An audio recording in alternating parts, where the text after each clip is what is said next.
ठीक है, let's guys, welcome back. So guys, आज आपको मैं एक नया कॉन्सेप्ट भी पढ़ाऊंगा, पर कुछ चीजें जो इंपॉर्टेंट टू बी अंडरस्टूड वो भी देख लेते हैं। ये चैप्टर आज बहुत सारे क्वेश्चन लेके खत्म भी हो जाएगा।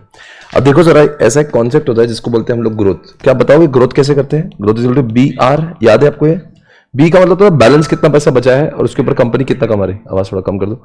ये है जी, ये याद रखेंगे आप लोग। उसके बाद में अगर मैं आपसे एक सवाल पूछूं, what is the meaning of, अगर वो कहते हैं कि ईपीएस अगर 100 रुपए दिया हुआ है और डिविडेंड पे आउट रेशियो अगर 40% है, तो बताओ डिविडेंड कितना होगा? 40 रुपीज होगा। क्लियर है? तीसरी बात, अगर मैं आपसे कह देता हूं 1/PE is equal to KE होता है, ये मतलब बताओ ये कैसे हो सकता है? पी का मतलब पी रेशो, आप कितने मल्टीपल्स में कंपनी को दे रहे हो। चलो एक काम करता हूं, मैं रिलायंस का पी लेता हूं। रिलायंस दे रहा है 25 का पी। रिलायंस बोलता है मेरे कंपनी का वैल्यूएशन है 25 मल्टीपल्स में, यानी कि मैं 1 रुपए कमाता हूं तो आप मुझे 25 रुपए का वैल्यूएशन दो। तो मुझे बताओ ये फॉर्मूला ऐसा क्यों है? इसका मतलब है मैं 1 रुपए ईपीएस कमाऊंगा तो लोग मुझे पी रेशो 25 है, इसलिए उसकी मार्केट प्राइस कर देंगे 25। मानते हो इस बात को? यानी कि रिलायंस अगर 1 रुपए कमाएगा तो 25 रुपए पे के हिसाब से उसका 25 रुपए मार्केट प्राइस हो जाएगा। बराबर है? आज ये अगर सिचुएशन देखता हूं तो इसका मतलब है मुझे किसी कंपनी में अगर पैसा लगाना है तो मैं कितने लगाऊंगा? 25, और मुझे उसके ऊपर मिलेगा कितना? यानी 25 रुपए पे 1 मिलेगा, यानी कि मिलेगा 1 रुपया लगाऊंगा 25, यानी कि 1/25। यही तो मेरा रिटर्न है। 1/25 अगर कर दूं मैं, यही तो मेरा KE है। इसको बोलते हैं 4%। जितना, अगर मैं इसी की बात करता हूं, अगर मैं डीमार्ट की बात करता हूं तो डीमार्ट का 100 का PE चल रहा है, इसका मतलब लोगों को 1% रिटर्न आ रहा है। पर कुछ कंपनीज है जिसका PE सिर्फ 4 है। कल एक कंपनी का नाम पता मुझे, आंध्रा पेपर बोल के, आंध्रा पेपर, हाँ आंध्रा पेपर मिल्स, उसका PE केवल 4 का है। कुछ तो प्रॉब्लम है, बट एनीवेज PE 4 का है। अब PE 4 का इसका मतलब क्या होगा? PE 4 का है यानी कि कंपनी कमाती EPS 1 और उसका मार्केट प्राइस है 4 रुपया। यानी आप 4 रुपए लगाओगे, हर साल 1 रुपए मिलेगा। 4 रुपए लगा दिए एक बार, हर साल 1 रुपए, यानी कि आपका 25%, यानी कि KE आप मानोगे 25%। इसलिए फॉर्मूला कैसा बना दिया? 1/PE is equal to KE। AC on कर दे भैया।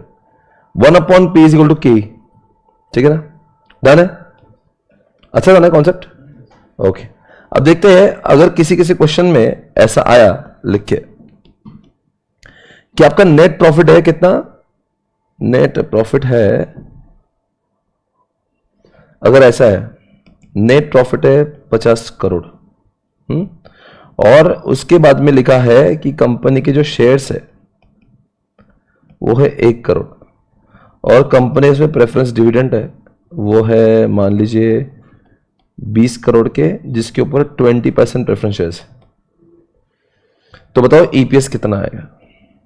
तो अक्सर लोग क्या करते हैं, 50 करोड़ को डिवाइड करते हैं 1 करोड़ से, डायरेक्ट बोलते हैं 50 रुपए। Don't forget to deduct the preference dividend also. इसलिए ये 20% का जो 20 करोड़ है, यानी 4 करोड़ माइनस होगा, तो आपका जो डिविडेंड, आपका जो ईपीएस आएगा ना, वो आएगा 50 करोड़ में से ये माइनस करना पड़ेगा, यानी कितना? 4 करोड़ माइनस होगा। यानी कि आप 46 करोड़ को डिवाइड करोगे 1 करोड़ से, जो भी 46 डिवाइड बाय 1 करोगे, जो भी आएगा वो आपका ईपीएस होगा। Is that okay? ठीक है, नेक्स्ट। अब मैं आपको पूछना चाहता हूं इसके बारे में, अगर किसी का हमें आर निकालना है, आर रिटर्न, तो हमें देखना पड़ता है कि कंपनी में पैसे कितने लगाए हुए हैं और उसके ऊपर कितना अर्निंग हुआ। मैं वो दिखा रहा हूं, इसकी नोट है मेरे पास कि रिटर्न कैसे निकालते हैं।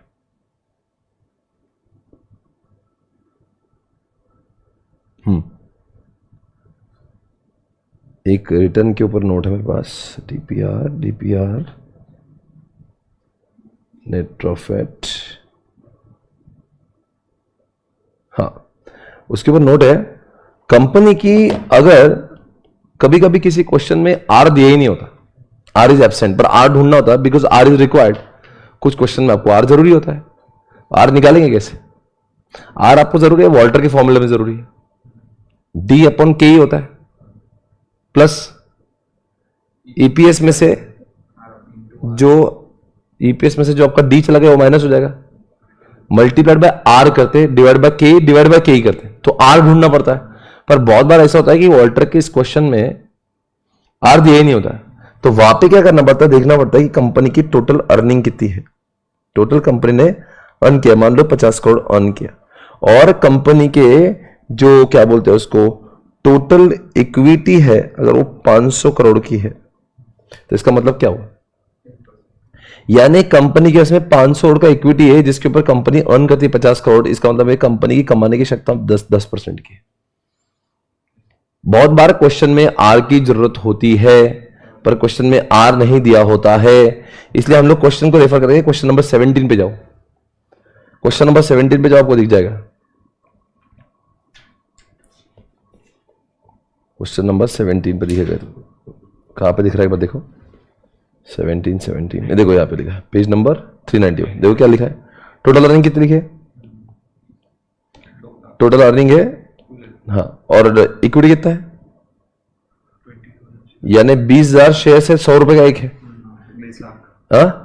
20 लाख का हो गया। तो 20 लाख पे कंपनी ने कमाया 2 लाख, यानी कि कितना हुआ आर, 10%। ऐसा ही हिडन आ रहे हैं यहां पे। आपको समझा मैं क्या बोल रहा था, यहां पे उन्होंने पी रेशो भी दिया 12.5, तो इससे के ही आ जाएगा। तो के कितना आएगा बताओ, 1/p, आई थिंक 8 आएगा क्या, 1/12.5, 8 आएगा, 8 1 divided by 12.5 is equal to 8 आएगा। तो इसका मतलब इस क्वेश्चन को जब हम लोग वॉल्टर से सॉल्व करेंगे, तो ये वॉल्टर से सॉल्व करना तभी मुमकिन है, यहां पे लिखा है कि वॉल्टर से पहले सॉल्व करो। तो चलो इससे वॉल्टर से सॉल्व करके देखते हैं। अब मुझे तो वॉल्टर से सॉल्व करने के लिए क्या करना पड़ेगा, हमें क्या क्या चाहिए, पहले तो फॉर्मूला बताओ, D/K प्लस हाँ EPS माइनस DPS, आर से मल्टीप्लाई करेंगे, डी कितना है, 1.5 लाख को डिवाइड करेंगे 20,000 से, यानी कितना होगा 7.5, के तो 8 ले लिया हमने। ईपीएस कितना आ रहा है, टोटल अर्निंग 2 लाख रुपए की हुई है, और 2 लाख को डिवाइड करेंगे कितने से, 20,000 शेयर से, तो कितना आएगा, 10 रुपए आएगा। आर 10% था, 8%, ये आंसर आएगा, बराबर है। और जो भी आंसर आएगा आएगा, देखो ये आंसर है 132.81, दिस इज आंसर, ये लिखा तुमने, सब कुछ यही लिखा। अब इसके लिए मेरा एक सवाल है, यहां पे इन्होंने सवाल पूछा है कि ऑप्टिमम डिविडेंड कितना होगा। ऑप्टिमम यानी कि कंपनी कमाती कितना है, 10%, शेयर होल्डर की उम्मीद कितनी है, 8% की, यानी कंपनी ज्यादा कमा के दे रही है, तो कंपनी ने डिविडेंड देना नहीं चाहिए, तो इसलिए हम लोग डिविडेंड 0 से करेंगे। तो dividend 0 will give you the optimum, देखो इसलिए डिविडेंड 0 लिया, तो उसके हिसाब से जो भी आंसर आएगा आएगा। इसलिए हमेशा याद रखना, ऑप्टिमम डिविडेंड पे हमेशा आपको ज्यादा मार्केट प्राइस मिलती है। देखो यहां पे 132 आ रही थी, यहां से 156 आ रही है, क्यों आ रही है, बिकॉज कंपनी कमा रही 10%, शेयर होल्डर कमा रहे 8%, तो शेयर होल्डर बोलते हैं आप सारा पैसा आपके पास रखो, बिकॉज आप ज्यादा कमा रहे हो, तो शेयर होल्डर कुछ भी नहीं मांगेगा, इसलिए डिविडेंड 0 हो जाएगा। अब डिविडेंड यहाँ पे 0 तो 0 ही हो जाएगा, और ये 10 - 0 ये सब कैलकुलेशन करेंगे तो आंसर ये आएगा।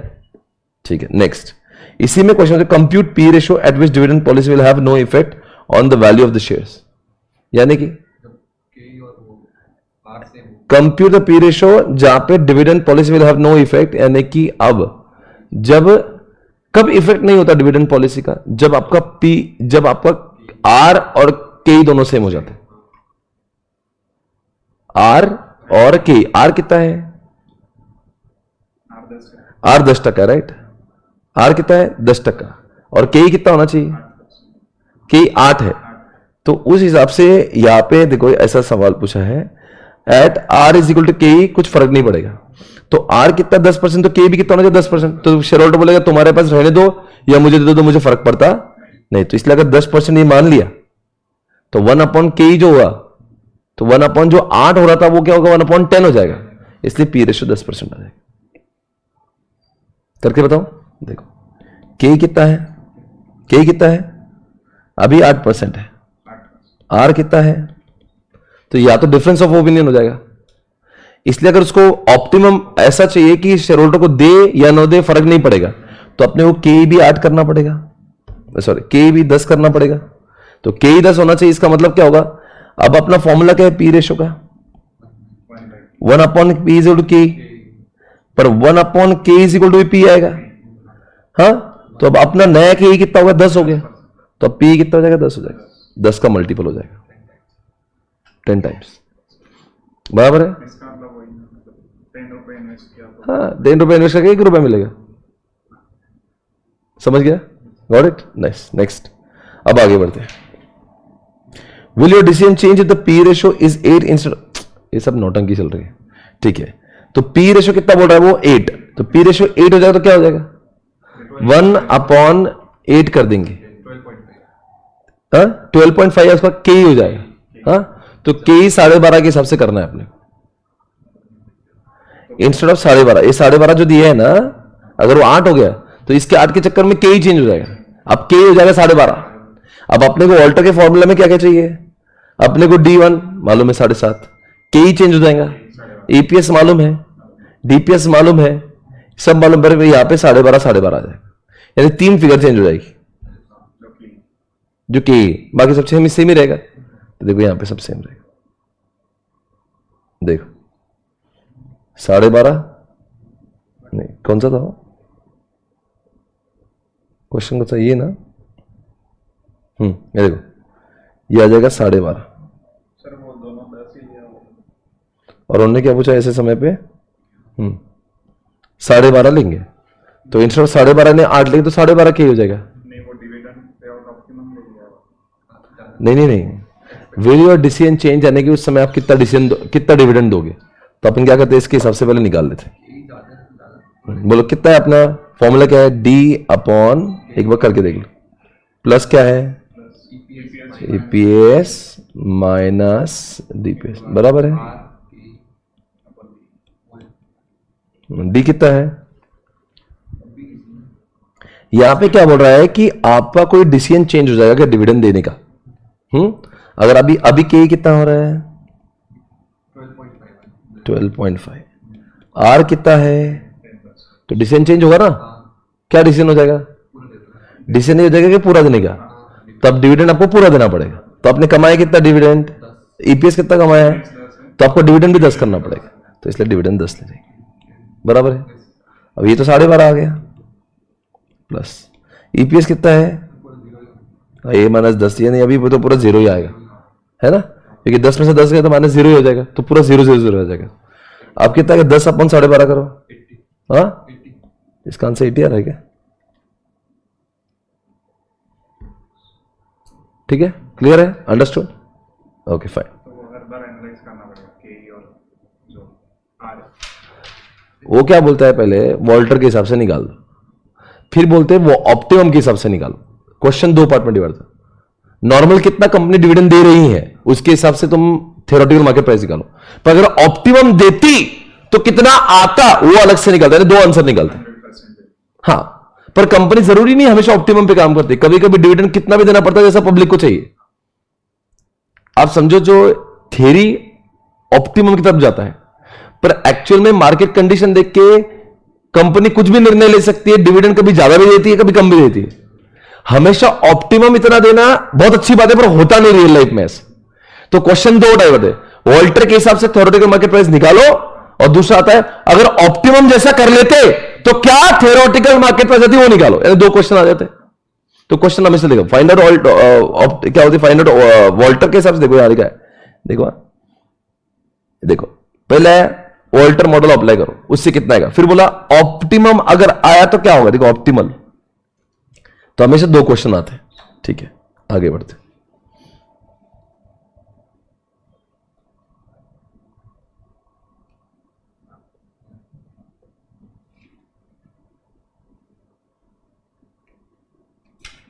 कहां तक कल हमने किया था?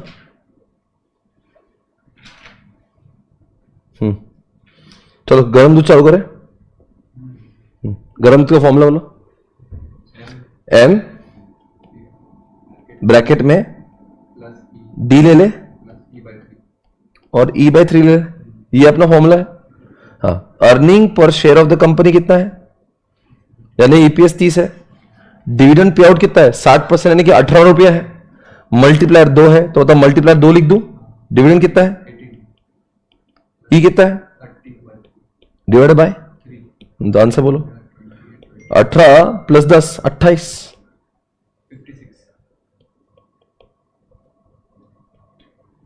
56 आंसर है। Page number is 380। ओके, बराबर है। नेक्स्ट और सॉल्व करें, एक और कर लेते गर्म दूध के ऊपर, ठीक है ना। फॉर्मूला बोलो। मल्टीप्लायर डी करेंगे, ई अपॉन 3 करेंगे। मल्टीप्लायर कितना है 7, डी कितना है 5, ई कितना है दिया नहीं है। ओके, इन्होंने मार्केट प्राइस दे दिया। Okay fine, 58.33, 58.33। और क्या बोल रहा है अभी, क्या निकालो, ई रहेगा और डिवाइड बाय 3 रहेगा। बोलो कैसे आंसर आएगा, कितना आंसर आएगा जल्दी से बताओ। ये 7 को मल्टीप्लाई करना पड़ेगा ब्रैकेट के बाहर, ये 35 हो जाएगा, बाद में 7e अपॉन 3 हो जाएगा। ये देख लो ऐसा आंसर हो जाएगा। ये 7 को 5 से मल्टीप्लाई करना पड़ेगा, 35 आएगा, और 7e से ही 7e अपॉन 3 हो जाएगा। ये अगर पूरा सॉल्व करे तो ई पे सबका 10 आएगा, बराबर आएगा 10 बराबर। अब लिटनस का एक बार फॉर्मूला बोल दो, बिकॉज लिटनस का क्वेश्चन आया हुआ है। लिटनस मॉडल के हिसाब से क्या होगा, given the last years dividend 9.80, यानी कि इनका D0 कितना है 9.8, आपका D0 है। स्पीड ऑफ एडजस्टमेंट ऑफ 40%, यानी कि AF फैक्टर कितना है। टारगेट पे आउट कितना है 60%। EPS of the current year 20। कुछ नहीं, फॉर्मूला में सिर्फ डेटा घुसेड़ने का है। एक बार अपन अपने इससे करके देख ले। फॉर्मूला बोलो, D1 is equal to D0 plus, बराबर है।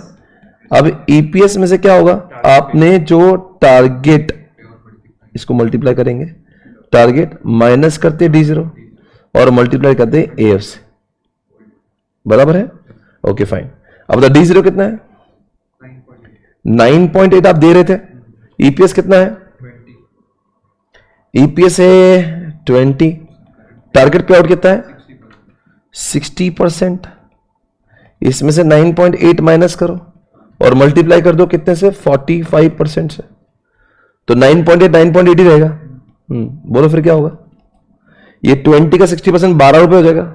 12 में से 9.8 गए 2.2, 2.2 का 45% 0.99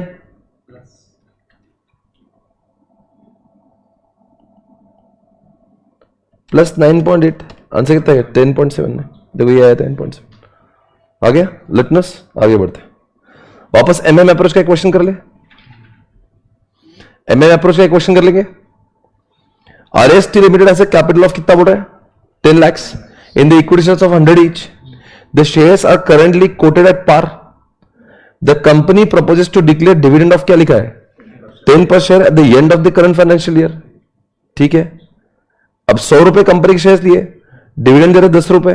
द कैपिटलाइजेशन रेट कितना था 12 था, यानी कि शेयर होल्डर की उम्मीद है 100 रुपए लगाऊंगा तो 112 मिलना चाहिए, 100 लगाऊंगा तो 112 मिलना चाहिए, ठीक है ना। तो अब डिविडेंड डिक्लेयर नहीं किया तो क्या बोलेगा, भाई मुझे 112 का शेयर का भाव दो, और डिविडेंड डिक्लेयर किया 10 रुपए का तो बोलेगा मुझे 102 चलेगा। तो आपके पास में ये क्या आ गया P1 आ गया और ये भी P1 आ गया, बराबर। देखो एक बार यहाँ पर बराबर है। अब ये देखो कि कंपनी को कितना एक्सपेंशन करना है। What I assuming that the company pays dividend and as a net profit of what 5 lakh रुपए कंपनी ने कमाया, मेक्स अ न्यू इन्वेस्टमेंट कितनी 10 लाख रुपए की, एंड द कैलकुलेट। अब बताओ कंपनी के पास में यहां पे देखो कैलकुलेशन ऑफ न्यू शेयर्स, एक तो डिविडेंड दिया है एक तो डिविडेंड नहीं दिया। अब कंपनी के इसमें कितना कितना फंड है 10 लाख रुपए का। इनकम कितनी हुई 5 लाख रुपए। ये 10 लाख रुपए क्या है जो नई इन्वेस्टमेंट करना है, उसमें से 5 लाख रुपए इनकम के है। अब 5 लाख रुपए हमारे पास में और जरूरी है, तो और डिविडेंड भी देना है यहां पे 1 लाख रुपए का, यानी कि 5 लाख रुपए यहां पे शॉर्ट गिर रहे हैं और डिविडेंड का 1 लाख रुपए, यानी कि आपको 6 लाख रुपए की कमी पड़ रही है। यहां पे केवल 5 लाख की कमी पड़ रही है बिकॉज यहां पे डिविडेंड नहीं देना है। भाई सिंपल सी बात है, कैलसी भी ले लो। देखो आपको कितने पैसे लग रहे हैं 5 लाख रुपए एक्सपेंशन ले रहे हैं, बराबर है क्या, सॉरी 10 लाख रुपए 10 लाख रुपए लो, और आपको डिविडेंड कितना लग रहा है, डिविडेंड लग रहा है 1 लाख रुपए का, यानी 11 लाख रुपए लग रहे हैं। आपके पास में हाथ में है कितने? 5। तो आपको 6 लाख रुपए लगेंगे। आप 6 लाख रुपए लाने के लिए कितने शेयर बाजार में इशू करना पड़ेंगे? 102 के हिसाब से, बिकॉज आपने डिविडेंड दिया है तो पब्लिक विल एक्सपेक्ट 102 रुपए का शेयर, तो डिवाइड बाय 102 कर दो। क्या बोल रहे हैं? यहां पे कंपनी को 5882 शेयर्स इशू करना पड़ेगा, तब टोटल नंबर ऑफ शेयर्स कितने हो जाएंगे कंपनी के पास में? पहले कितने हैं? 10,000। अभी कितना होगा? 582, यानी 15,882 इतने शेयर्स हो जाएंगे। इसको 102 से मल्टीप्लाई कर दो, यह आ जाएगी कंपनी की नई वैल्यूएशन। पर अब क्या होगा, जैसे कि एमएम अप्रोच हमेशा बोलता है, इररिस्पेक्टिव डिविडेंड, चाहे डिविडेंड दो चाहे ना दो, कंपनी की वैल्यूएशन विल रिमेन सेम। और वो प्रूव करने के लिए हमें नो डिविडेंड भी देखना है। अब डिविडेंड देखिए इतना वैल्यूएशन है, नहीं डिविडेंड दिया तो कितना आएगा? तो नहीं डिविडेंड दिया तो पैसे क्या छीन लो। आपको कितने पैसे लग रहे हैं एक्सपेंशन के लिए? आपके पास में है कितने पैसे? तो आपको कितने, आप 5 लाख रुपए की और जरूरत है। डिवाइड करो, शेयर्स कितने का रेट है? 110 का रेट है, तो आपको 4545 शेयर्स इशू करना पड़ेंगे। ऐड करो पहले 10,000 शेयर्स, तो 14,545 शेयर्स आपको लगेंगे। हाँ, मल्टीप्लाई कर दो 110 से, देखो उसका वैल्यूएशन इतना ही आएगा। हाँ, कितना आ रहा है? 110 नहीं सर, 102, 112 सॉरी, मल्टीप्लाई 112 से 112 राइट? हाँ आंसर 112। तो 15,000 कितना था? 14,000 एक बार और कर लेते भाई। देखो आपको कितने पैसे चाहिए थे? 10 लाख चाहिए थे। हाँ, 10 लाख चाहिए थे, 5 लाख रुपए आपने अर्न किए, तो कितने पैसे चाहिए आपको? 5 चाहिए। 5 के लिए कितने से डिवाइड करेंगे? 112। आपके पास में शेयर्स कितने? 112 का है राइट? तो कितने? 4464। पहले 10,000 थे, तो 14,464 मल्टीप्लाई करेंगे 112, यानी कि आएगा ये इतना। और ये आ रहा मैच हो रहा है, वो अपन ने शायद से 110 ले लिया था। 112 का लॉजिक समझा क्या? हाँ ठीक है, मतलब 5-6 रुपए का फर्क पड़ रहा है, वो फ्रैक्शन का फर्क है। 16,20,000, 16,19,000।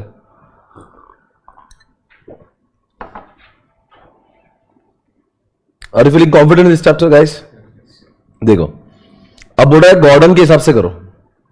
गॉर्डन के हिसाब से फॉर्मूला, गॉर्डन का फॉर्मूला क्या है एक बार चेक करो। बोलो जल्दी से, गॉर्डन का फॉर्मूला बोलो। अब यहां पे ग्रोथ है कि नहीं एक बार चेक करो।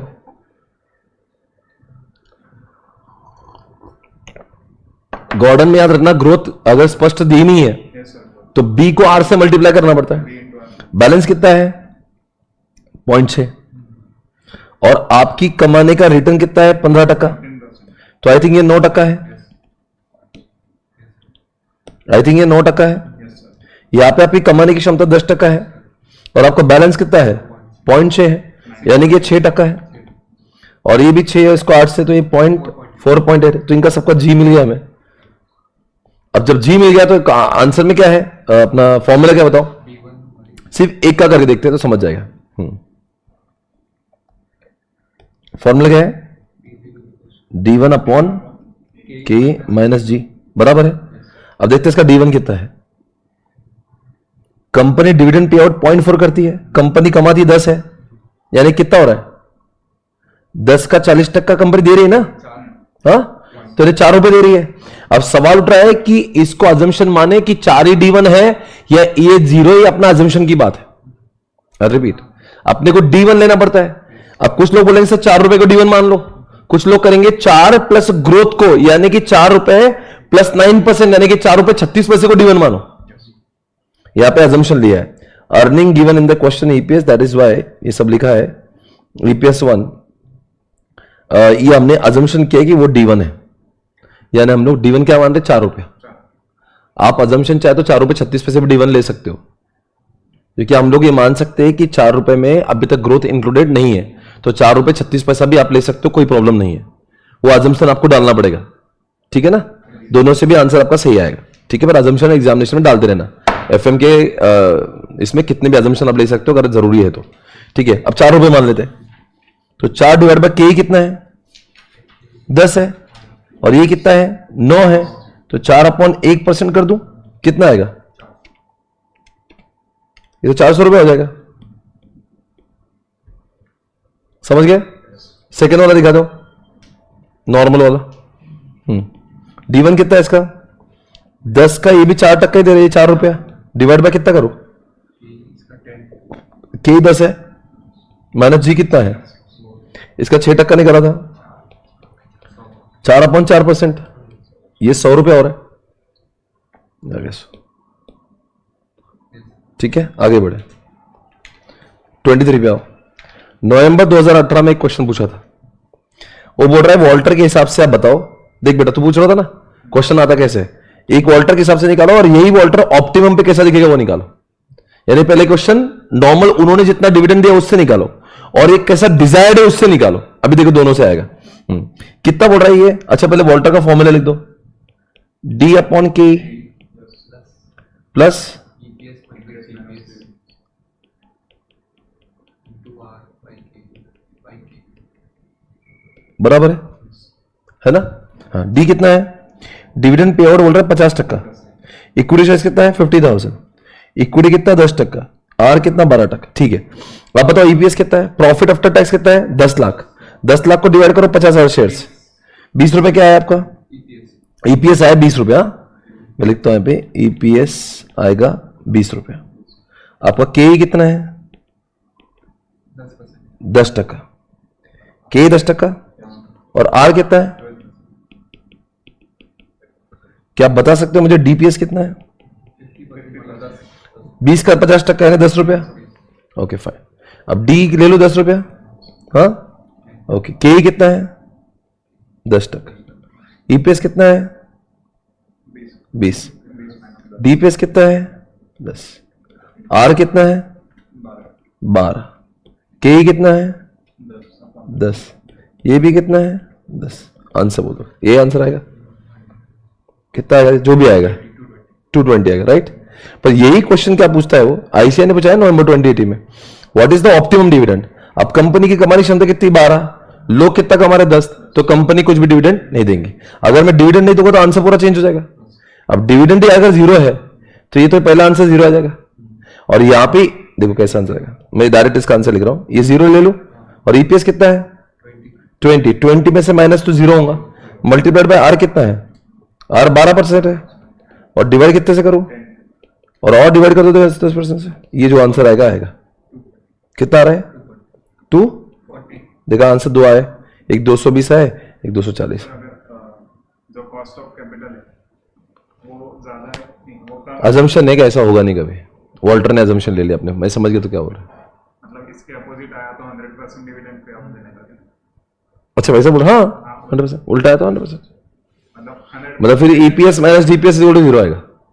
100% रिटर्न कर सकते हैं ना? हाँ पूरा कंपनी दे दो, पूरा पब्लिक को बांट दो। नहीं नहीं, ये इसमें तो पब्लिक को दिया ना पूरा, नहीं इसमें डिविडेंड से हो गया सब, तो दूसरा assumption वो हो सकता है ना।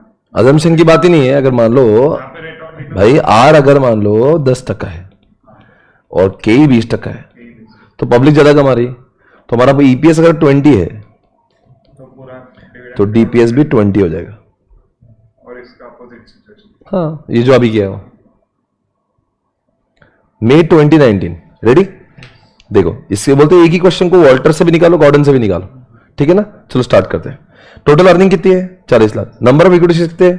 4 लाख। तो कितना अपना ईपीएस कितना हो गया? 10 श्योर है? प्रेफरेंस डिविडेंड नहीं इसमें? नहीं, ओके, ईपीएस कितना है फिर? 10 है। माइनस डीपीएस कितना है? 4। कॉस्ट ऑफ कैपिटल यानी की 16%। आर कितना है? 20।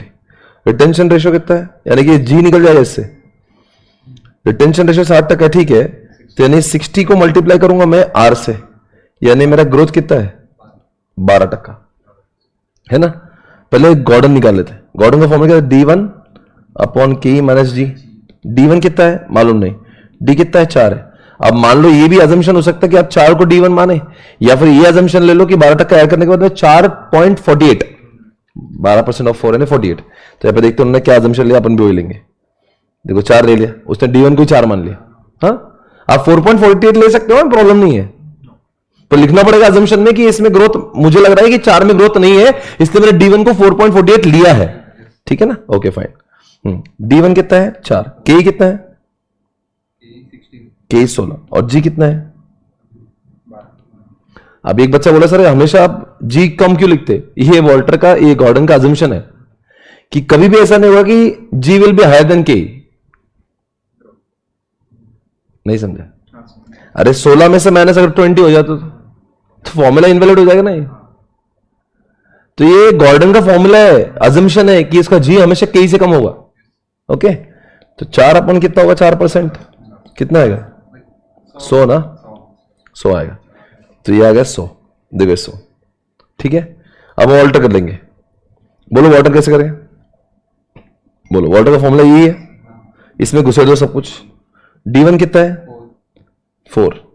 के कितना है? 16%। ईपीएस कितना है? 10 रुपये माइनस 4 अपॉन 20 इंटू 20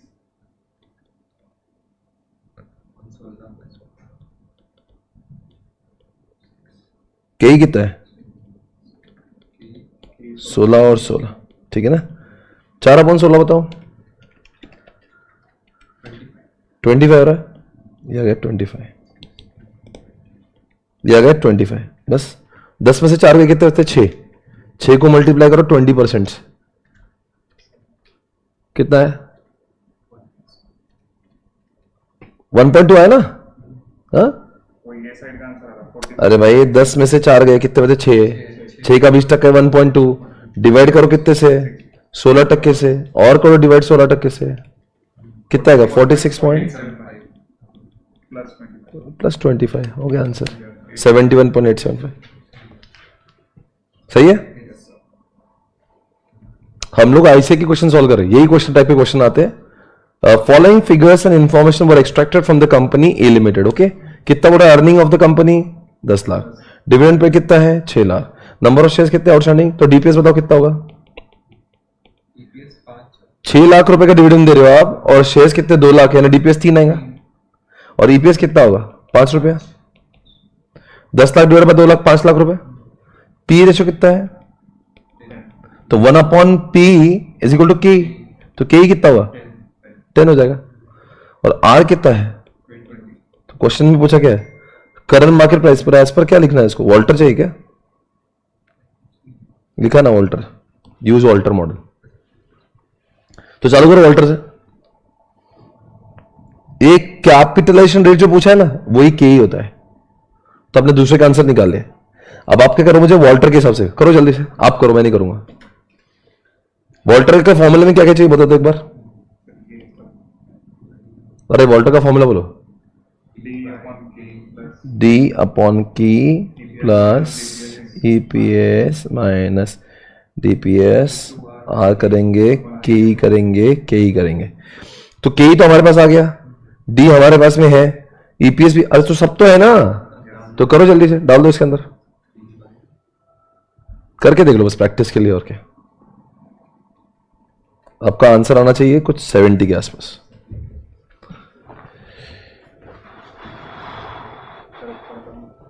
ये देखिए,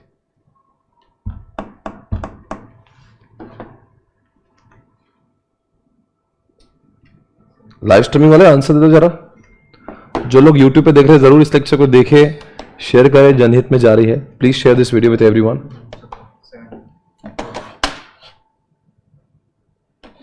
क्या बोल रहे हैं आप? आगे 70 आ गया ना आंसर?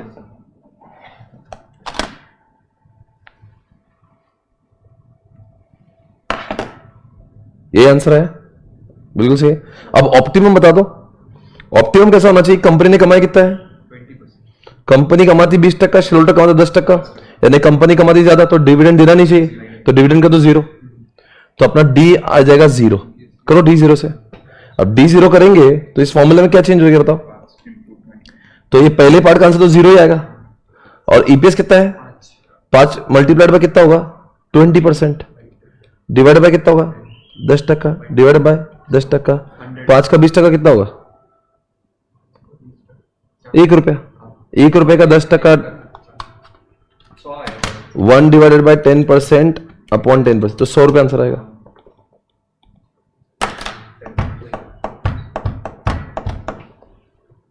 बराबर है? कोई शक सवाल? No. Next question guys, come on check it out. You are required to compute approximate dividend पे out ratio by keeping share price of 40 by using, उसने अभी डायरेक्टली वो दे दिया, टीएमपी दे दिया 40, और इसके हिसाब से क्या निकालना है कि आपको अप्रोक्सीमेट डिविडेंड पे आउट रेशियो निकालना है, ठीक है ना? Okay fine. तो क्या बोल रहा है ये 50 लाख रुपए क्या है इसका नेट प्रॉफिट है। डिविडेंड आउटस्टैंडिंग प्रेफरेंसेस कितना है, माइनस करो भाई 50 लाख में से 26 लाख रुपए, कितना बचेगा? 50 में से 26 गया, कितना बचा? 24 लाख रुपए क्या है? ये हमारा डिस्ट्रीब्यूटेबल प्रॉफिट है, डिवाइड करो इक्विटी शेयर से 6 से, तो आपका ईपीएस 4 रुपए आ जाएगा। क्या मैं सही बोल रहा हूं? क्या मैं कह सकता हूं ईपीएस 4 रुपए है? आई थिंक ईपीएस 4 है, क्योंकि आपने 50 लाख में से 26 लाख रुपए डिविडेंड डिवाइड किया, डिडक्ट किया, तो बचा 24 लाख रुपए। 24 लाख को डिवाइड करा 6 लाख से, 6 लाख नंबर ऑफ शेयर्स है, तो 4 रुपए आपका ईपीएस आ गया। आर कितना है? R है 25. उसके बाद में के कितना है? और you are required to compute the approximate dividend payout ratio by keeping the shares price at the 40 by using Walters model। अब Walters model का फॉर्मूला क्या क्या है, उसमें क्या क्या चाहिए अपने को? डी कितना है? अरे वही नहीं मालूम है, डी नहीं मालूम ना, वही तो बोल रहा है 42 आपका, ये 40 है। Keeping the share price at 40 by using Walter's model, यही ना? देखो क्वेश्चन ये देखो, X ले लेंगे उसको D.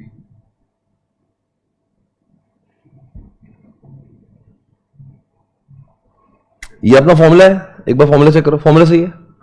अब डी मालूम नहीं है तो डी को डी लिखेंगे, और के मालूम है के लिख देंगे, ये सब मालूम है पर डी नहीं मालूम।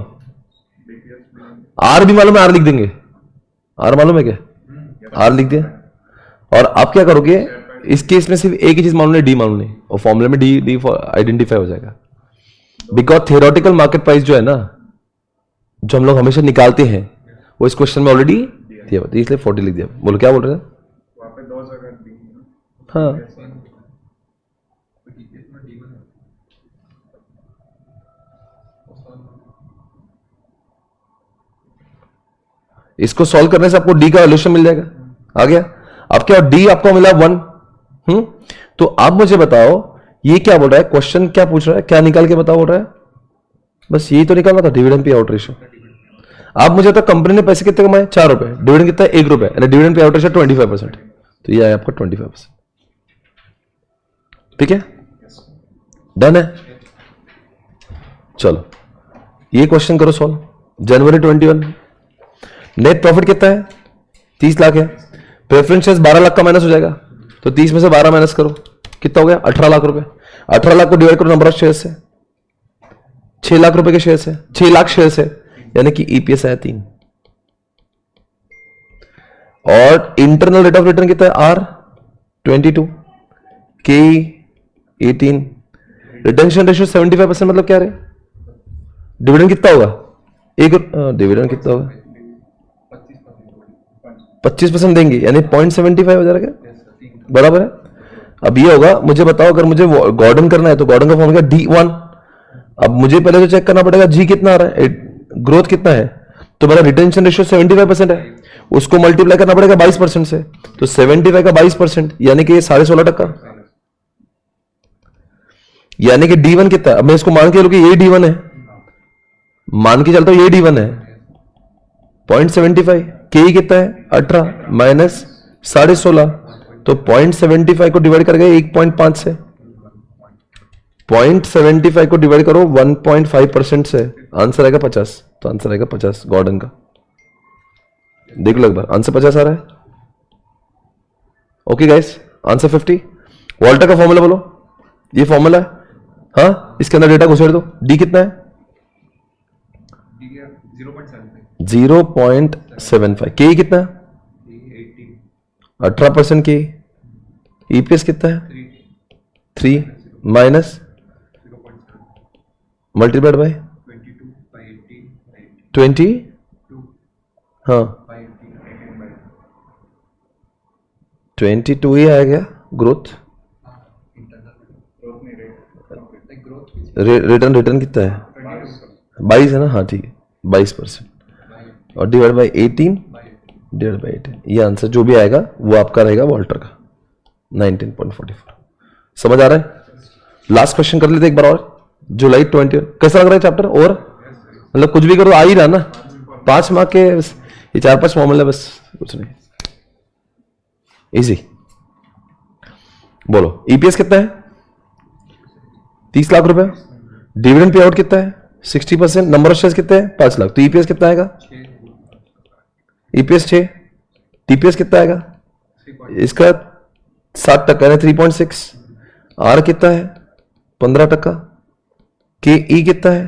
13%। बराबर है। अब वॉल्टर के फॉर्मूला के लिए हमें जो जो चाहिए थे आई थिंक सब आ गए हमारे पास। बोलो डायरेक्ट फॉर्मूला। डी कितना है? 3.6 अपॉन के ई कर दूं क्या? 13 प्लस ईपीएस कितना है? 6 माइनस 3.6 मल्टीप्लाइड बाय आर कर देता हूं 15 अपॉन 13 टाइम पास नहीं करता हूं, आ जाएगा जो भी आंसर आएगा आएगा। ये आएगा आंसर 49। ओके।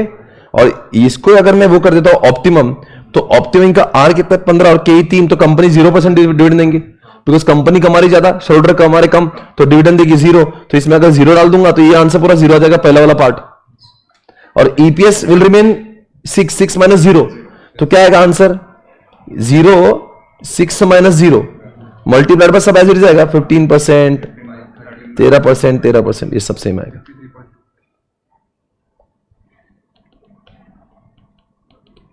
ये आएगा आंसर राइट। और ये आंसर आएगा आपका 53.25। क्या होती पब्लिक? समझ आ रहा है? Everybody got it? कोई शक सवाल इस चैप्टर को लेकर? कोई doubt? How are you feeling guys? हाँ, आई थिंक ये चैप्टर आपको भली भांति अब समझ चुका है।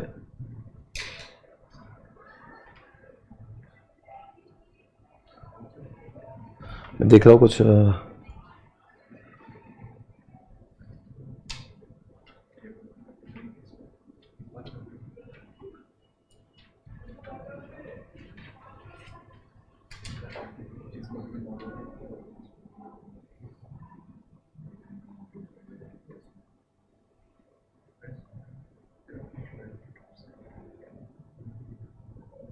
क्वेश्चन 15 सॉल्व करो।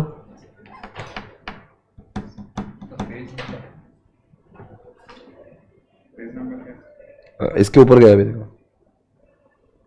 स्क्रीन पर आ रहा है।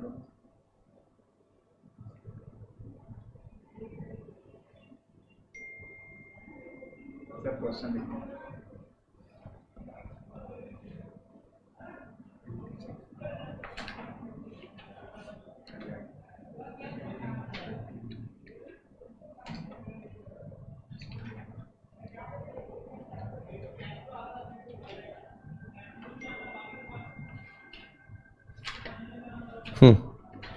सॉल्व करो उसको। डिविडेंड पे आउट रेशियो कितना होगा? 40%। If the company follows the traditional approach to dividend policy with multiple of 9, compute P ratio. मतलब क्या है? अब जरा ध्यान से देखो, ये वही फॉर्मूला गर्म दूध वाला, पर उसने बोला कि मुझे पी रेशियो निकल के बताओ। पहले फॉर्मूला बोलो, पी एम ब्रैकेट में डी प्लस ई अपॉन 3, और यहां पे आता है आपका क्या है? कौन सा क्या आएगा बाहर? आपका था ये P0। आप बताओ प्रॉब्लम, मतलब वो P है, मल्टीप्लायर कितना है इसका? 9 है। D कितना है? 40% ऑफ E। अभी इन्होंने वाला P रेशियो निकाला, बड़ा वाहियात क्वेश्चन है, समझ नहीं आ रहा करना क्या है। देखो ना, क्वेश्चन डेड हो गया यहां पे, जानकारी दी नहीं, पर हो जाएगा आंसर। देखो D मतलब ये होता है 0.4 E, तो मैं इसको 0.4 E लिख सकता हूं। E अपॉन ये है 3, ऐसा कर दूं। अब ये P है ना, इसको मैं 9 को 9 रखता हूं, ये 0.4 E को E रखता हूं, इसको 0.33 E लिख दो। E को 3 से तो 0.33, तो अब 9 को 0.4 से डिवाइड मल्टीप्लाई करना पड़ेगा। 9 0.4 से मल्टीप्लाई करें तो आंसर आएगा 3.6 E। बराबर है 3.6 E प्लस कितना आएगा? 9 को मल्टीप्लाई करो 0.33 से, 2 पॉइंट, नहीं 6.57 बराबर है। अब 3.6 को इसको ऐड करेंगे तो आंसर क्या आएगा? ये आएगा 6.57 E, है ना। और ये जो P है उसको डिवाइड हो जाएगा E से, तो P upon E is equal to 6.57। ये आंसर है 6.6। वो थोड़ा सा ये it was not like normal question, it was something वाहियात क्वेश्चन टाइप्स। देख के समझ P कैसे निकलेगा भाई, कुछ जानकारी दी नहीं है। और D के अंदर आपको E से यूज करना है, यानी D is equal to 0.4 E देंगे तो वो पहली सफलता है आपकी। वहां से क्वेश्चन क्रैक होना चालू हो जाएगा। मुझे लगा था कि के ही आ जाएगा इसमें। नहीं नहीं, के की के करके पी निकाला। के की जरूरत नहीं है इस क्वेश्चन में।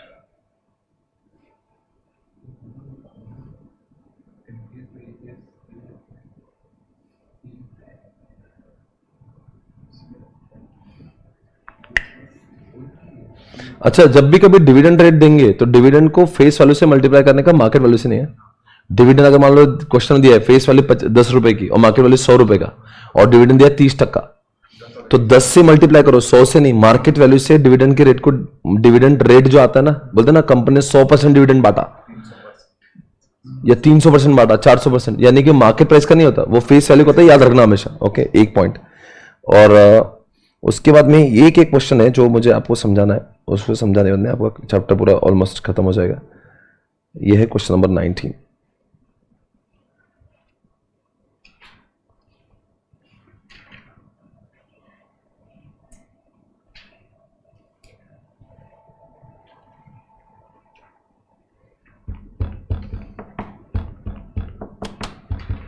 बहुत ही भयानक क्वेश्चन है, करना है क्या? हाँ, वाहियात है क्वेश्चन। ये दिसंबर 20 में, पेज नंबर बता दो, 390। एक्स लिमिटेड मल्टीनेशनल कंपनी है, करंट मार्केट प्राइस कितना इसका? 2185। फाइनेंशियल 2021 द कंपनी पेड 140 रुपए, क्या लिखा है? The company expected to grow, कितना लिखा है यार? ग्रोथ 12% है,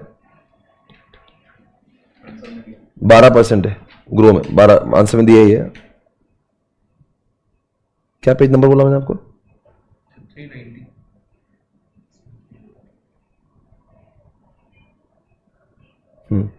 ग्रोथ कितनी है? 12%। अभी इस क्वेश्चन लिखा है find out the intrinsic value. ये क्वेश्चन पूछा है इंट्रिंसिक वैल्यू का, जो अब तक अभी तक कोई क्वेश्चन आपने देखा नहीं।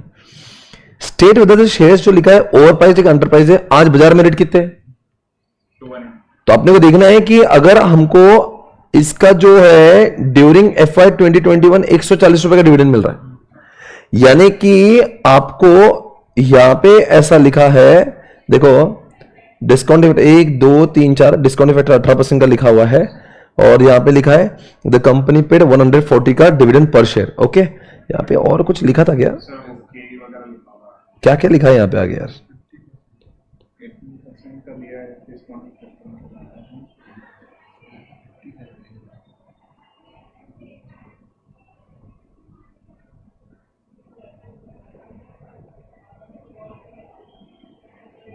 आई थिंक कुछ तो लिखा है यार। 12% का ग्रोथ है, हाँ, 4th ईयर तक का 12% का ग्रोथ है, उसके बाद में ग्रोथ जो है 5% का है, ऐसा उसका मतलब है, ठीक है ना। अब ग्रोथ 12% का है, आपको आज 140 मिल रहा है, तो D1 कितना का मिलेगा? करोड़ 140 प्लस 12%।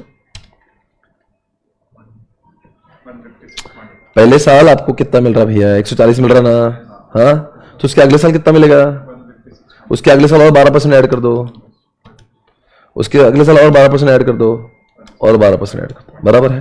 तो आपको ये D1 D2 D3 D4, फिर आप बोले आगे तक भी 12% ऐड होना चाहिए, नहीं होगा ना, क्योंकि अगले साल से 5%, तो D5 आपका 231 इतना आ रहा है, ठीक है ना, यानी का 5th ईयर ऑनवर्ड्स। अब अगर मैं यहां पे देखता हूं तो P4 is equal to D5 upon KE minus G। मैं थोड़ा सा ध्यान दो भाई, बहुत, क्योंकि मुझे P0 निकालने का है।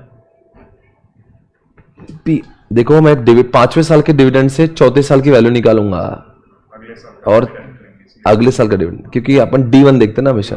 अगर मैं 4थे साल में शेयर्स लेता तो मैं कितना पैसे देता? चलिए काम करते हैं, 0 पे आने के लिए पहले 4थे साल की तो वैल्यू निकाले। देखो पैसा 0 ईयर में लगा रहा हूं मैं, 0 ईयर में लगा रहा हूं, first year, second year, third year, fourth year में 4 डिविडेंड मिल रहे हैं। नहीं 0 पे आया तो 0 पे नहीं डिविडेंड मिलेगा, तो मैंने 0 ईयर में पैसे लगाए तो मुझे 1 2 3 4 में मिलेगा, और जिंदगी और 5 6 7 मरते दम तक और डिविडेंड मिलेगा। तो मुझे मतलब मुझे जन्म जन्म तक डिविडेंड मिलेगा, पर 5वें साल अलग क्यों हो गया? बिकॉज 5वां साल थोड़ा सा ग्रोथ वाइज 5% से आ रहा है। तो अगर मैं 4थे साल में instead of investing today, if I invest on 4th year, तो मैं कितना दूंगा? क्योंकि उसके बाद जीवन में मुझे कितना डिविडेंड मिलेगा? इतना 231। तो मैंने लिख दिया 231 माइनस की, सॉरी डिवाइड बाय की 18 एंड डिवाइड बाय, यानी कि क्या बोल रहा था? वो प्राइस हेलो, हाँ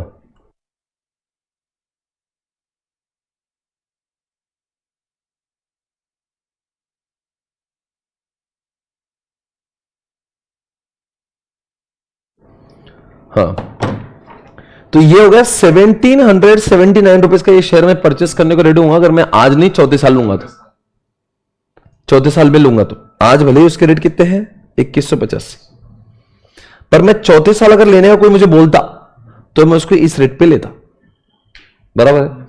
पर अब मुझे बताओ ये शेयर्स जो है, ये शेयर्स जो है, अब मैं चौथे साल के उसकी ये रेट है, देखो बड़ा वाहियात क्वेश्चन है, इंटरेस्टिंग। आपको क्या बोल रहा है वो कि आप आज का जो रेट है उसका कितना चल रहा है बाजार में 2185, आपने इस रेट पे लेना या नहीं लेना उसका ये सवाल है, ठीक है। अब क्या हो रहा है यहां पे P0 पे उसकी प्राइस कैसे निकाली इन्होंने? 4 साल का डिविडेंड निकाला, ये तो ऊपर से लिया, उसको प्रेजेंट वैल्यू पे लाया, तो ये डिविडेंड आया 491, मतलब ये फ्यूचर 4 साल के डिविडेंड का प्रेजेंट वैल्यू, यानी ये 4 साल के 4 डिविडेंड है ना, उनके उसके रिस्पेक्टिव डिस्काउंटिंग फैक्टर से मल्टीप्लाई किया, डिस्काउंटिंग फैक्टर दिया हुआ है, डिस्काउंटिंग फैक्टर 12% दिया है, सॉरी क्या दिया है, ये जो दिया है ना, ये क्या है, ये दिया है ना, जो भी दिया होगा, तो मैंने मल्टीप्लाई कर लिया, डिस्काउंट कौन से रेट से करते हैं? लिखा है ना, क्या है यहाँ पे तो 18 दिया है, ऐसे के ही होता है क्या? कि डिस्काउंट फैक्टर के ही होता है, हाँ। तो ये हो गया 491। अब यानी कि अगर मैं इसका प्रेजेंट वैल्यू आ गया, अब मुझे इसका भी प्रेजेंट वैल्यू लाना पड़ेगा, 1779 का प्रेजेंट वैल्यू कितना आएगा? ये आएगा 916, यानी कि मुझे दो पैसे मिल रहे हैं, एक तो 5वें साल के आगे का जो डिविडेंड है उसका प्रेजेंट वैल्यू लाया तो 916 मिल रहा है, और ये 4 सालों का जो डिविडेंड है उसका प्रेजेंट वैल्यू लाऊंगा तो 491 मिलेंगे, यानी कि मुझे टोटल पैसा 1407 मिलना है फ्यूचर के डिविडेंड का प्रेजेंट वैल्यू। आज मैं पैसा लगाऊंगा तो पहले 4 साल ही नहीं, मुझे आने वाले जन्मों जन्मों तक डिविडेंड मिलेगा। मैं सारे डिविडेंड का एक साथ ही प्रेजेंट वैल्यू निकालता हूं हमेशा, बट द प्रॉब्लम इस क्वेश्चन में 2 अलग अलग टाइप की ग्रोथ रेट दी है। पहले 4 साल कंपनी ने 12% से ग्रोथ की और उसके बाद में 5% से, तो पहले 4% का प्रेजेंट वैल्यू अलग आएगा और 5वें साल के बाद का अलग आएगा। समझ आ रहा है मैं क्या बोल रहा हूं? बराबर है। तो इसलिए दोनों का ऐड करके 1408 रुपए आ गया, पर आज कंपनी के रेट 2185 के है, ओवर प्राइस्ड है। मैं आपको बताता हूं इतना करने की भी जरूरत नहीं थी, यहीं पे समझ गया था ओवर प्राइस्ड है। कैसे? ये जो फ्यूचर रेट है वो कम है, फ्यूचर रेट ही कम है तो आज का क्यों ज्यादा दूंगा? मतलब अगर मैं ज्यादा नहीं भी करूं, क्वेश्चन में मार्क्स लाने के लिए शायद से करना पड़ेगा। चौथे साल उसकी वैल्यूएशन 1780 रुपए है, तो आज का झक मारने को मैं 2100 रुपए दूंगा, मतलब आज 2100 रुपए दूंगा और 4 साल बाद उसको 1700 रुपए लूंगा क्या? तो एक काम करता ना, फिर मैं 4 साल लेता नहीं, 17 कोई चीज 4 साल बाद 1700 में मिलेंगी, तो आज का कोई 2100 में लूंगा मैं, तो फिर मैं तो यही लूंगा ना। तो यहीं पे अपना आंसर क्लियर हो जाता कि अपने को नहीं लेना है। क्वेश्चन क्या पूछा है? ये ओवर प्राइस है या अंडर प्राइस है? पर यहां पे सवाल पूछा है इंट्रिंसिक वैल्यू निकाल के बताओ, तो इंट्रिंसिक वैल्यू इसकी इतनी है 1408। अगर वो कम भी आ गई प्राइस पर डिविडेंड में ज्यादा मिल रहा है अपने को, डिविडेंड के तो यूज किया ना, ऐसे क्या कर रहा है? डिविडेंड को यूज करके तो लाया ना ये क्या? अरे तो होला है रे, डिविडेंड तो यूज किया, ग्रोथ ऑलरेडी शामिल हो गई ना डिविडेंड के अंदर। टोटल ग्रोथ का हाँ देखो 231 मिल रहे 5 साल के आगे, तो 231.3 को मैंने डिवाइड कितने से किया? के माइनस जी से। के माइनस जी कितना है? 13%। तो 13% से डिवाइड किया तो उसकी वैल्यूएशन कितना आना चाहिए? 1780 रुपए के लगभग। कौन से साल में? इतनी आना चाहिए, यानी कि फ्यूचर के डिविडेंड्स का प्रेजेंट वैल्यू है कौन से साल में? P4। तो P4 का P0 लाना पड़ेगा, बिकॉज आप तो शेयर्स तो P0 पे ले रहे हो, तो इसका P0 का आंसर है 1408, सॉरी 916, बराबर है ना? क्योंकि उसके रिस्पेक्टिव चौथे साल का मल्टीप्लीकेशन रेट कितना है? इतना है। तो अगर मैं इसको 0.515 से मल्टीप्लाई करूं, इसका आंसर आ रहा है, देखो 0.515 मल्टीप्लाइड बाय कितना है? ये 1780 रुपए, 9 कितना रहे? 916 रुपए या 916। अब ये 916, फिर आप बोले 916 में लेना चाहिए, पर पहले 4 साल का डिविडेंड मिला ना, तो 4 साल के डिविडेंड का प्रेजेंट वैल्यू है 491 रुपए, तो 491 उसमें और ऐड कर दिए मैंने, तो टोटल वैल्यूएशन आ रहा है 1407 रुपए, यानी कि शेयर कितने मिलना चाहिए? आज अगर 1407 में मिला तो मैंने लेना चाहिए, पर इसके बजाय में चल रहा है 2100 रुपए, मैं नहीं लूंगा, ये ओवर प्राइस्ड है। ओके ये थोड़ा सा अद्भुत क्वेश्चन था इसलिए आपने कर लिया. I think now we are done with this chapter because इस चैप्टर के सारे वैरायटीज खत्म हो गए. ओके आई थिंक बहुत सारे क्वेश्चन भी हमने इस चैप्टर के ऑलमोस्ट सॉल्व कर लिए. आपके लिए बहुत ही कम है अभी सॉल्व करने के लिए. एक बार फॉर्मूला रिवाइज कर ले. बोलो Walter. d1 upon K plus EPS minus GPS multiplied by R upon K upon K. Gordon d1 upon K E minus जी. हाँ अब उसके अंदर लिटनर्स की बात करते हैं जिसमें d1 निकालते. d1 is equal to d0 plus bracket में EPS minus target pay out ratio. हाँ माइनस करेंगे d0 मल्टीप्लाइड करेंगे एडजस्टमेंट फैक्टर. और अगर मैं इसकी गर्म दूध की बात करूंगा तो इसका जो प्राइस निकलेगा is equal to multiplier bracket में d प्लस ई अपॉन 3 बराबर है. और 4 स्टेप्स ऑफ एमएम अप्रोच उसमें निकालते P1. एक तो डिविडेंड पे किया तो और डिविडेंड नहीं पे किया तो फिर निकालते क्या कि अगर कंपनी को कितने फंड्स की जरूरत है फिर उतने फंड्स के लिए कितने नए शेयर्स इशू करना पड़ेंगे. फिर नए शेयर्स और पुराने शेयर्स को मल्टीप्लाई करो उसकी वैल्यूएशन से. डिविडेंड पे की अलग वैल्यूएशन आती है डिविडेंड नॉट पे की अलग आती है. दोनों का मल्टीप्लाइड बाय करेंगे पर जो अल्टीमेट वैल्यू आती है सेम आती वो मार्केट कैप से आता है. इसलिए तो एमएम अप्रोच बोलता है चाहे डिविडेंड दे दो चाहे डिविडेंड मत दो आपके कंपनी का वैल्यूएशन एज अ होल हो सकता है मार्केट प्राइस ऑफ शेयर्स एक शेयर के प्रति चेंज हो जाए. एक 102 एक से 12 है पर अगर टोटल नंबर ऑफ शेयर्स की बात करता हूं ना तो क्या आएगा वैल्यूएशन सेम है. Valuation will remain same. तो इसलिए बोलता है irrelevance. What is relevance theory. Gordon and Walter's relevance theory. और कौन सा इररिलेवेंस थ्योरी है एमएम अप्रोच. समझ गए. ओके मैक्सिमम क्वेश्चन आते हैं गॉर्डन वॉल्टर और एमएम पे.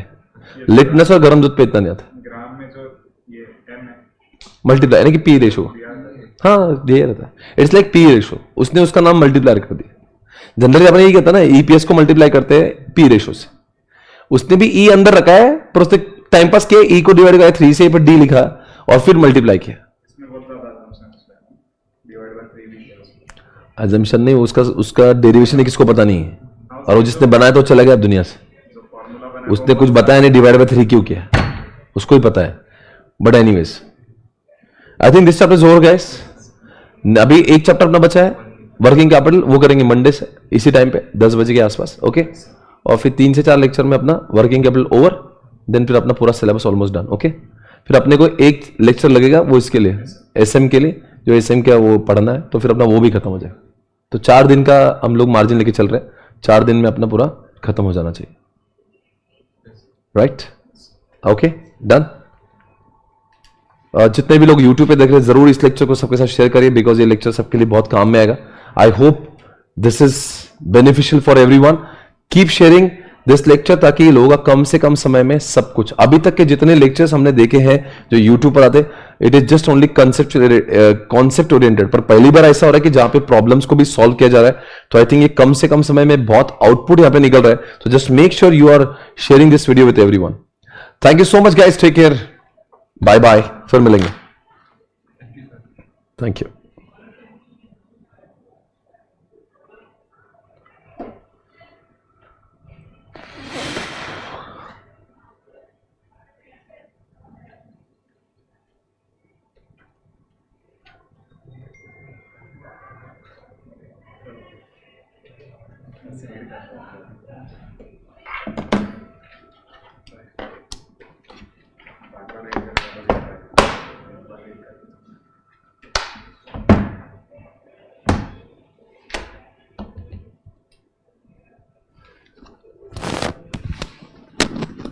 दो दिन में हो जाएगा.